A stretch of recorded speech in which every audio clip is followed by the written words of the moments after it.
down to Texas this weekend to speak at the NRA convention. And he says that, and you know, here he is talking to a crowd of gun owners, right? And he says Biden is a Manchurian candidate who has accepted money from Russia, China, and Ukraine, which is just an utter lie. He said if he were a Republican, he would have been given the electric chair. They would have brought back the death penalty. The death penalty for President Biden, says Donald Trump before a crowd of gun nuts. I mean, Michael Steele on MSNBC said, when you're standing in front of a group that has very, very strong views about this administration, the Biden administration, Donald Trump for that matter, what is he signaling? What is he signaling going on here? Executing a president? Yeah, I think so. And then Alicia Menendez says, I think it's sad because we've normalized this rhetoric with Trump. And this is, I agree, this is a huge big deal. I mean, if Biden had called for the execution of Donald Trump, it would be on the front page of every newspaper in America right now. But when Trump calls for the execution of Biden, it literally did not make the New York Times. It did not make the Washington Post. It did not, you know, it wasn't on dry. It was like, and so she says, you know, this has become, we have normalized this rhetoric from Trump. Some Americans don't even think twice when he makes these comments because they're so conditioned and used to him talking like this. But this is not normal. And we should not have a Republican candidate for president making jokes about executing the current sitting U.S. president. In fact, I'll tell you, you know, if I made a joke like that or if I made a comment like that, even when Trump was president, if I'd made a comment that I thought Trump should be executed, you know, what do you think would happen? I can pretty much guarantee at the very least many of the stations that I'm on would pull the show. But beyond that, I think the Secret Service would be all over me. Anyhow, what's on your mind? Let's pick up your calls here. Lori in Middlesburg, Virginia. Hey, Lori, what's up?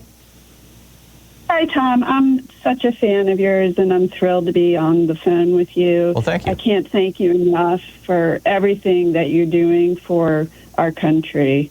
And I just want to know, I'm a 63-year-old mom, and my husband and I were talking over the weekend. What does our lives look like if he gets back into office?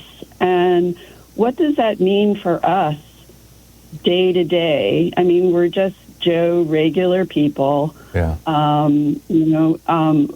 How are our lives going to change? Obviously, we'll keep our heads down and our mouths shut. But, you know, we've talked about leaving the country. And, you know, we're really troubled, obviously, and worried. Growing up in the 60s and 70s, I loved this country. Yeah. And now I don't recognize it. I'm with you, Lori. I think you've asked him. Thank you again. I'm sorry, finish your thought. Well, I thank you again. I think you're very brave. And but I just am wondering, how do we get through this, and will we get through it? I think you're asking one of the most important questions. I addressed this probably a year ago in an op-ed I wrote over Hartmann Report, and I probably should revisit it again.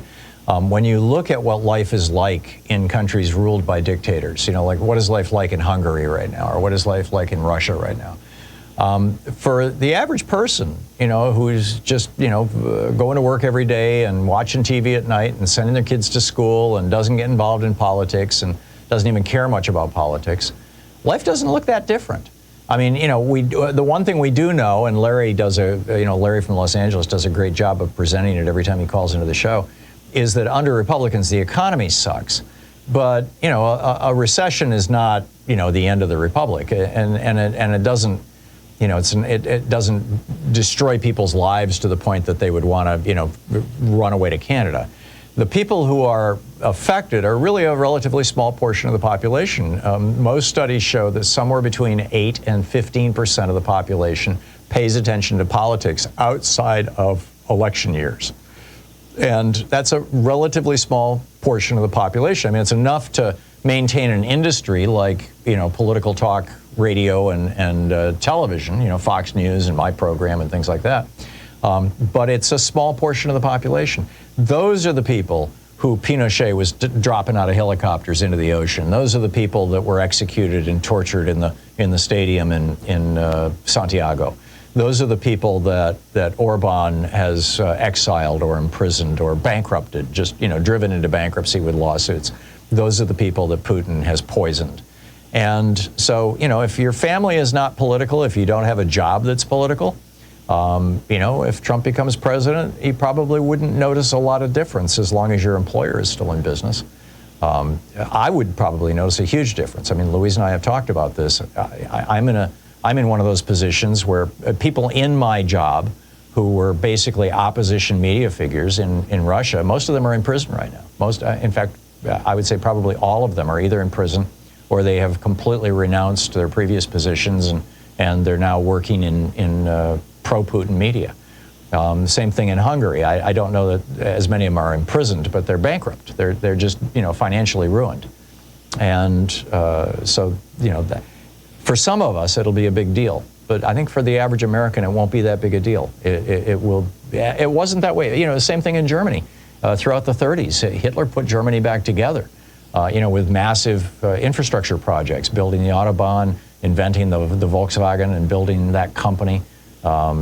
People loved him. He was the most popular politician in the world in 1937, on the cover of Time magazine for it. So, fascists don't necessarily terrify an entire country. They just terrify the people who are the opponents of them. And the other group that would be at risk in a Donald Trump presidency are people who are visibly Hispanic or who are black. The people that Trump has, picked out for special treatment, essentially. So that's it.